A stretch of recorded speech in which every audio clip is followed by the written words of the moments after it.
Ambassador Vexnala pressed her three-fingered hand against the viewing port of the diplomatic station, watching the endless void of space stretch before her. Her purple skin had turned a shade darker with worry, a telltale sign among her people, the Corvani, that stress levels were reaching critical points. "Another system has gone dark," announced Captain Jorm Beta from behind her, his voice carrying the weight of 1,000 defeated battles. The reptilian officer's scales clicked against his uniform as he approached. "The Helix Nebula Sector. That makes 17 colonies in the past rotation cycle." Vexnala's stomach twisted into knots. 17 colonies. Millions upon millions of sentient beings, gone without so much as a distress beacon. The Devourers, as they had come to be known, left nothing behind except empty space and a lingering taste of despair. "Have we heard anything from the Galactic Council?" she asked, though she already knew the answer would disappoint her. "The usual bureaucratic nonsense," Jorm Beta replied with a bitter laugh. "They want to form another committee to study the situation. Apparently, the last 14 committees weren't sufficient. The irony wasn't lost on either of them. The most advanced civilizations in the galaxy, species that had mastered faster-than-light travel and conquered diseases that had plagued them for millennia, were now cowering behind political procedures, while an unknown enemy systematically erased entire star systems. Vexnala turned away from the viewport and walked toward the central command station. Her boots echoed against the metal flooring, each step a reminder of how empty the station had become. Most of the diplomatic staff had been evacuated to the core worlds, leaving only a skeleton crew to monitor the advancing threat. "What about the military response?" she inquired, pulling up holographic displays that showed the current tactical situation. "3 battle fleets have engaged the enemy," Jorm Beta reported, his voice dropping to barely above a whisper. "The Zentorian 5th Fleet lasted exactly 4 minutes and 37 seconds. The Aldorian Defense Corps managed 6 minutes before their signals went silent. The Corvalian Imperial Navy." He paused, his scales shifting to a darker hue. "The Corvalians were his people, renowned throughout the galaxy for their military prowess and advanced weaponry. 2 minutes, Ambassador." 2 minutes before complete radio silence. The weight of those words settled over the command center like a suffocating blanket. If the Corvalians, with their legendary battle cruisers and quantum torpedo arrays, could only last 2 minutes, what hope did anyone have? "There has to be something we are missing," Vexnala muttered, more to herself than to anyone else. "Some weakness, some pattern we haven't recognized." "The only pattern is complete annihilation," came a new voice from the entrance. Dr. Keth Williams, the station's chief xenobiologist, entered the room carrying a datapad and wearing an expression that suggested he'd rather be anywhere else in the galaxy. The human scientist looked tired, which was saying something considering his species' reputation for working themselves to exhaustion. His brown hair was disheveled, and his clothing suggested he hadn't left his laboratory in several days. "Doctor," Vexnala acknowledged with a nod. "Please tell me you have some good news." "Well, that depends on your definition of good news," Keth Williams replied with a dry chuckle. "I have analyzed the energy signatures from the destroyed fleets, and I can confirm that whatever these Devourers are using, it's not technology we recognize." "Wonderful," Jorm Beta commented sarcastically. "An unknown enemy with unknown weapons. That certainly makes me feel more confident about our chances." Keth Williams ignored the sarcasm and continued. "However, I did notice something interesting. The energy patterns suggest the attacks aren't random. There's a specific targeting protocol being followed." Both Vexnala and Jorm Beta moved closer to examine the data pad the human was holding. "Look here," Keth Williams pointed to a series of wavelength patterns. "The Devourers consistently target command vessels first, then support ships, and finally any remaining craft. It's methodical, almost surgical in its precision. So they are intelligent," Vexnala observed. "That's somehow more terrifying than mindless destruction." "Intelligence can be reasoned with," Keth Williams suggested, though his tone suggested he didn't quite believe his own words that a sudden alarm pierced the air, causing all three to freeze. Command Center's main display activated, showing an incoming priority transmission from Earth, the human homeworld. Ambassador Vexnala, came the voice of Admiral Rebecca Torres, the human military commander assigned to the sector. We have received your reports about the advancing threat. The human woman appeared on the holographic display, her short gray hair perfectly styled despite what must have been considerable stress. Her uniform was immaculate, and her expression carried the kind of confidence that Vexnala hadn't seen from any military leader in weeks. Admiral Torres, Vexnala responded, feeling a small spark of hope for the first time in days. I assume you are calling to coordinate evacuation procedures for your colonies in the Outer Rim. The human woman laughed, a sound that seemed almost inappropriate given the circumstances. Evacuation? Ambassador, I think there's been a misunderstanding. We are not running anywhere. Jorm Beta's scales clicked nervously.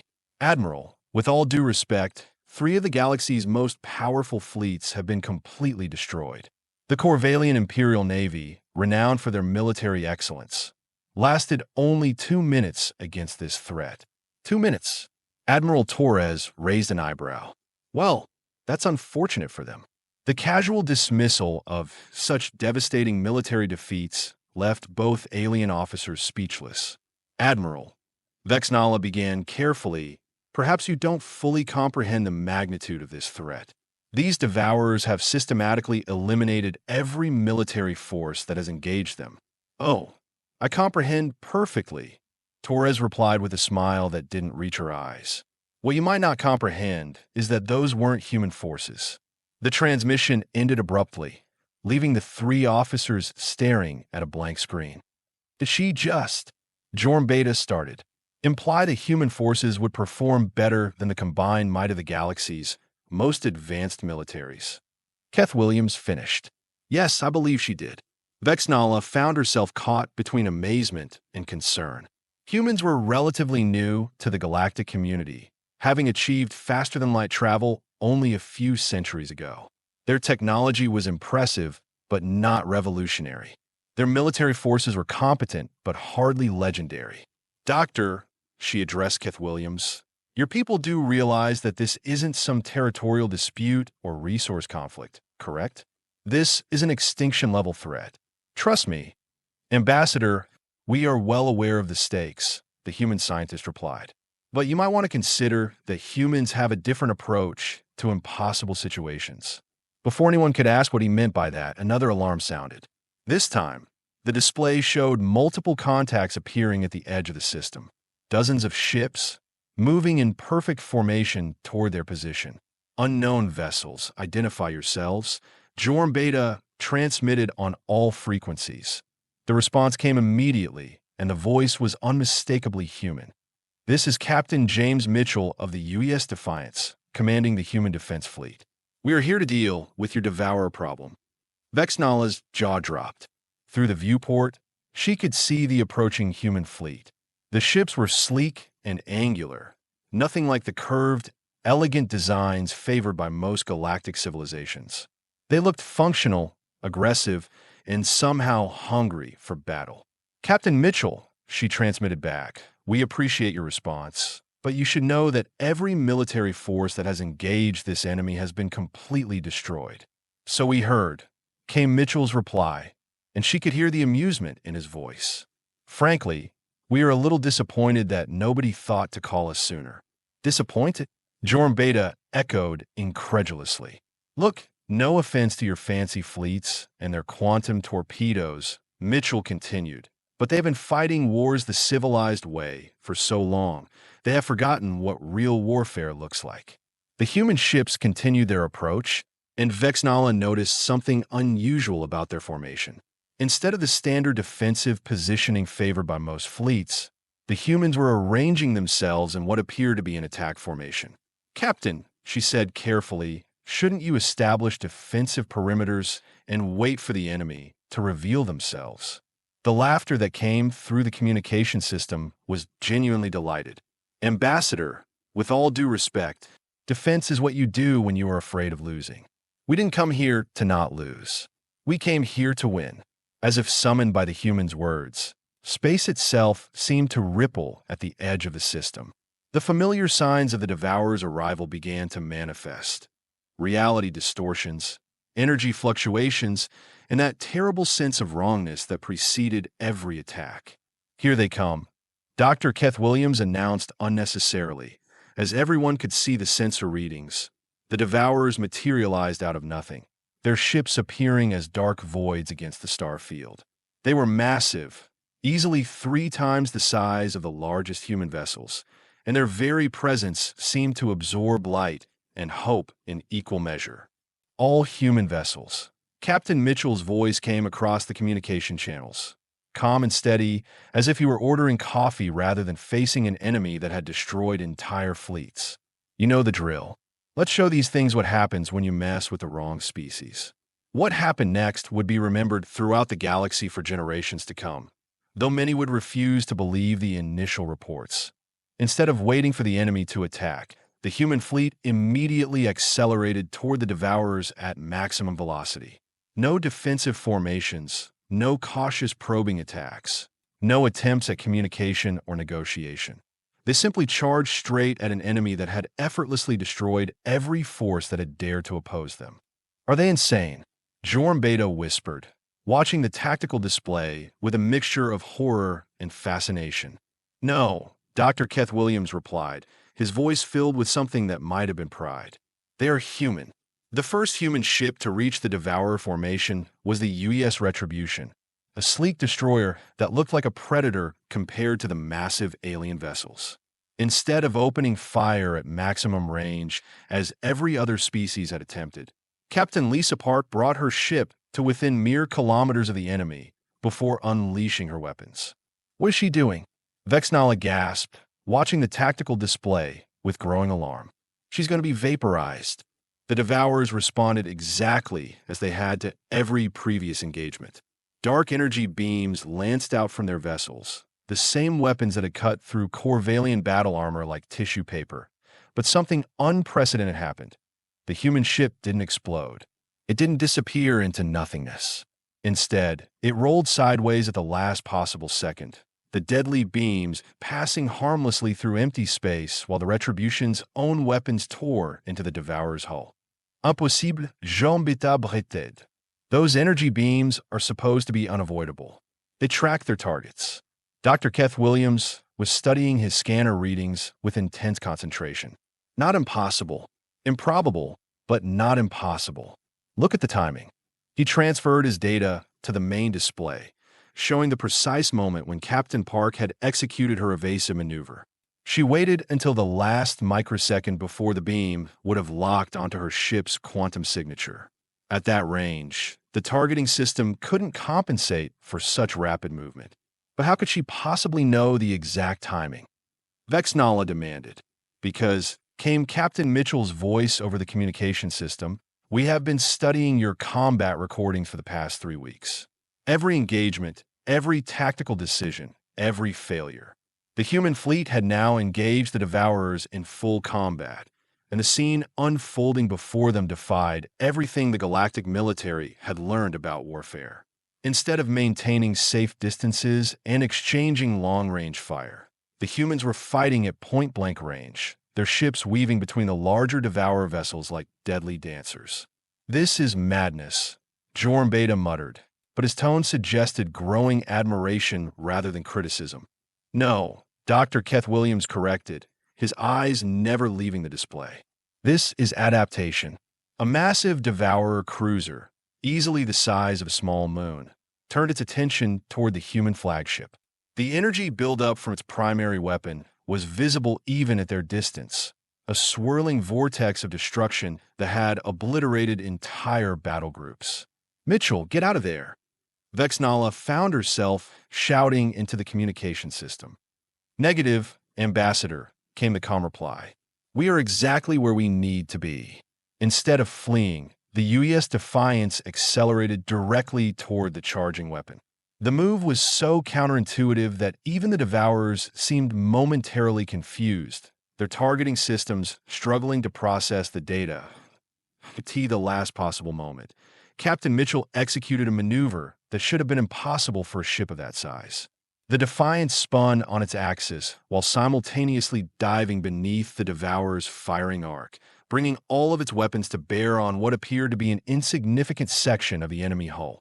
The human weapons, primitive by galactic standards, struck their target with surgical precision. The effect was immediate and catastrophic for the Devourer vessel. Structural cascade failure, Dr. Keth Williams announced with barely contained excitement. They found a critical weakness point. The massive enemy ship began tearing itself apart from the inside, secondary explosions rippling along its hull as internal systems overloaded. Within moments, the vessel that had seemed invincible was nothing more than expanding debris. How do they know where to target? Jorm Beta asked, his professional military mind struggling to process what he had witnessed.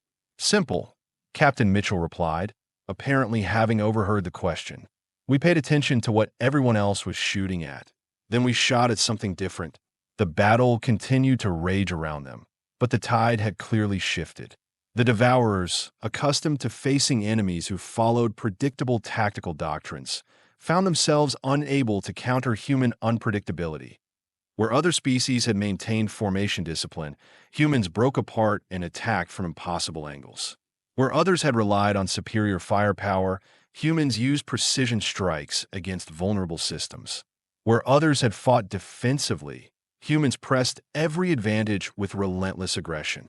UES Vengeance, to all units, came a new voice over the communication system. I have got 3 bogies trying to flank the diplomatic station. Permission to show them why that's a bad idea. Granted, Commander Rodriguez, Mitchell replied. Try not to have too much fun. Commander Rodriguez's ship, a heavy cruiser bristling with weapons, positioned itself between the advancing Devourers and the diplomatic station. But instead of establishing a defensive position, she did something that made Vexnala question human sanity once again. The Vengeance launched every missile in its arsenal directly at the station. She's firing on us. Jorm Beta shouted, reaching for the emergency shields. Wait, Dr. Keth Williams commanded, his scanner readings showing something unexpected. Those aren't standard warheads. The missiles passed harmlessly through the station's shields and detonated in a perfect grid pattern around the diplomatic facility. Instead of explosions, they released clouds of metallic particles that formed a shimmering barrier in space. Seconds later, the 3 Devourer ships arrived and attempted to fire their energy weapons at the station. The beams struck the particle field and dispersed harmlessly, their destructive force scattered across thousands of reflective surfaces. Chaff field, Rodriguez explained casually. Their energy weapons are essentially highly focused photon streams. Introduce enough interference, and they become about as dangerous as a flashlight. The trapped Devourers found themselves surrounded by human ships that had appeared from seemingly nowhere, their own weapons useless against targets protected by the particle barrier. This is your opportunity to surrender, Captain Mitchell transmitted to the enemy vessels. Though I should mention that we have never actually taken prisoners before, so we're not entirely sure what we do with you. The Devourer's response was to attempt a desperate ramming attack against the nearest human ship. It was their final mistake. The targeted human vessel, the UES Persistence, simply wasn't there when the Devourer arrived. The enemy ship passed through empty space and found itself facing the combined firepower of the entire human fleet. The destruction was swift and absolute, as the last enemy vessel broke apart under concentrated human fire. An eerie silence settled over the battlefield. The Devourers, who had seemed unstoppable just minutes before, were now nothing more than scattered debris drifting through space. All human vessels, report status. Captain Mitchell requested. UES Retribution, minor hull scoring, no casualties. UES Vengeance, ammunition depleted, crew celebrating. UES Persistence, requesting permission to collect enemy technology samples. One by one, the human ships reported minimal damage and 0 casualties. An entire Devourer battle group, the same type that had annihilated multiple galactic fleets, had been destroyed without the loss of a single human life. Vexnala found herself staring at the tactical display in stunned silence. In her 3 centuries of diplomatic service, She had never witnessed anything remotely comparable to what had just occurred. "How?" was all she managed to whisper. "Experience," Captain Mitchell replied simply. "You see, Ambassador, while your people have been enjoying peace and prosperity for millennia, humans have been fighting each other continuously. We have developed warfare into an art form." Dr. Keth Williams stepped forward to address his fellow crew members. What the captain isn't mentioning is that human military doctrine is fundamentally different from anything the galaxy has seen. Where other species seek to minimize losses and fight honorably, humans fight to win by any means necessary. That's not entirely fair. Mitchell protested with obvious amusement. "We fight honorably too. We just have a more flexible definition of honor than most species." Over the next several hours, additional human fleets arrived in the system, not to reinforce the battle group, but to begin systematic hunting operations against the remaining Devourer forces. "You are going after them?" Jorm Beta asked incredulously. "Obviously," Commander Rodriguez replied, as if the question were absurd. "They attacked our neighbors. Did you think we were just going to let that slide?" The human response to the Devourer threat was unlike anything the galaxy had anticipated. Instead of defensive operations and strategic withdrawals, they launched immediate offensive campaigns against every known enemy position. Within 6 months, the Devourers had been completely eliminated as a threat. Not defeated, not contained, but utterly eradicated from known space. The galactic community's response to humanity's decisive victory was a mixture of gratitude, amazement, and carefully concealed concern. "Ambassador," Dr. Keth Williams said as they watched the last human patrol ship prepare to leave the system, "I believe your people might want to reconsider their evaluation of human capabilities." Vexnala nodded slowly, her mind still processing everything she had witnessed. "Doctor, I think the entire galaxy might need to reconsider a great many things about your species." As the human fleet departed, leaving behind only empty space where the Devourer threat had once loomed, a new reality settled over the galactic community. Humanity had answered the call when hope had faded, and in doing so, they had fundamentally altered the balance of power in the galaxy. The age of human ascendancy had begun, whether the rest of the galaxy was ready for it or not. 3 months after the final Devourer stronghold had been eliminated, Ambassador Vexnala found herself aboard the UES Diplomat's Dream, a human vessel specifically designed for interspecies relations. The irony of needing a human ship to conduct galactic diplomacy was not lost on her. "The Galactic Council has reached a decision," she announced to the assembled human leadership, though her tone suggested the decision had not been reached easily. Admiral Torres leaned back in her chair, a gesture that would have been considered disrespectful in most diplomatic settings, but somehow seemed appropriate given recent circumstances. "Let me guess. They want to regulate human military operations." Among other things, Vexnala admitted reluctantly, there are concerns about human expansion into former Devourer territories. Several member species are requesting oversight of human colonial activities. Captain Mitchell, who had been quietly reviewing tactical reports, looked up with genuine curiosity. "Oversight? That's an interesting word choice. Are we being regulated or recruited?" The question highlighted the fundamental shift that had occurred in galactic politics. Prior to the Devourer crisis, humanity had been viewed as a promising but junior member of the galactic community. Now, every major decision seemed to revolve around human capabilities and intentions. The Zentorian High Command has formally requested human military advisors. Dr. Keth Williams reported from his position near the conference table. Apparently, they want to completely restructure their defense doctrine. "The Aldorians have gone one step further," Admiral Torres added with obvious amusement. "They have offered to purchase human weapon systems. The asking price they suggested was approximately half their gross planetary product." Vexnala shifted uncomfortably in her seat. The economic implications of human military superiority were becoming increasingly apparent throughout the galaxy.